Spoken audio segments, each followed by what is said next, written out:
एक बार की बात है। दो बहनें थी, सीमा और रीमा। सीमा छोटी थी, वो बहुत ही नेक दिल और सुलझी हुई लड़की थी, और रीमा बड़ी बहन थी, वो बहुत ही घमंडी किस्म की लड़की थी। एक दिन की बात है।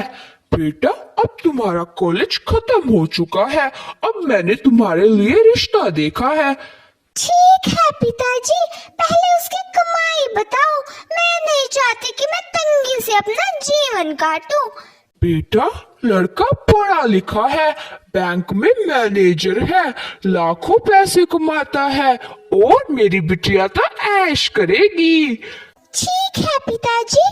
रीमा की शादी बहुत ही धूमधाम से होती है।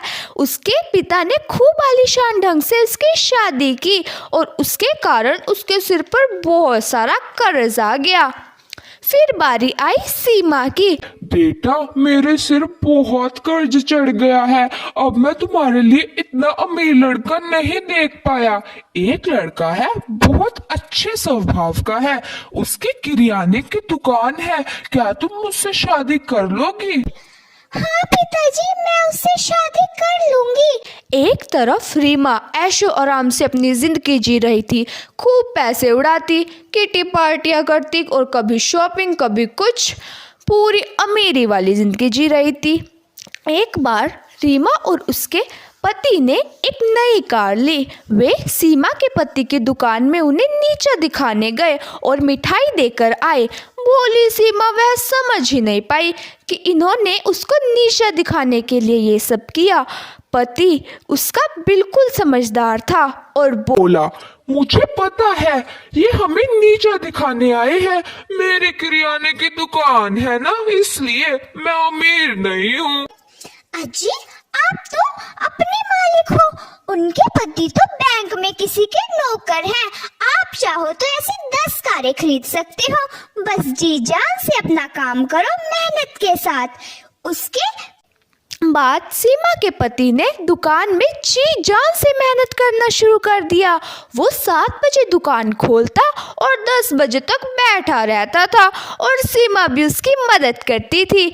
वे अपने कस्टमर से बहुत प्यार से बर्ताव करते थे। उनके कस्टमर उनसे बहुत खुश थे।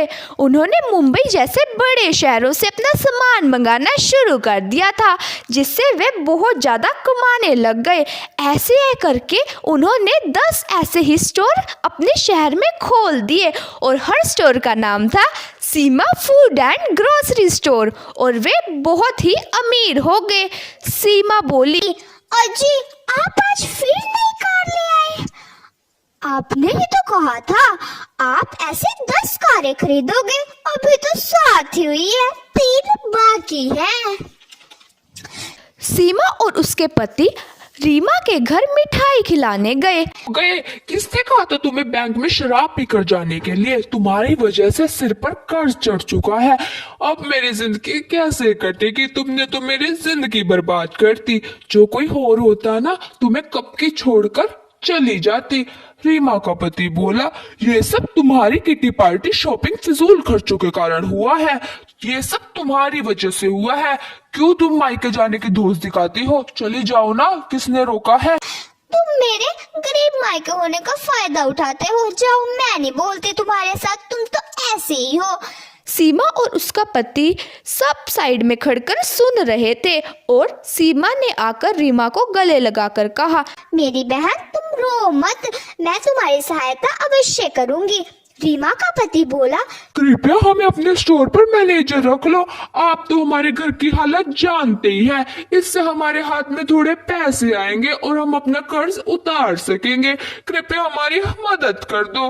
रीमा और उसके पति बोले, ठीक है, हम आपकी मदद अवश्य करेंगे, और कल से हमारे स्टोर पर आ जाना। और अब रीमा का सारा घमंड चूर चूर हो चुका था। इसलिए कहते हैं हमें अपनी जिंदगी में कभी भी घमंड नहीं करना चाहिए।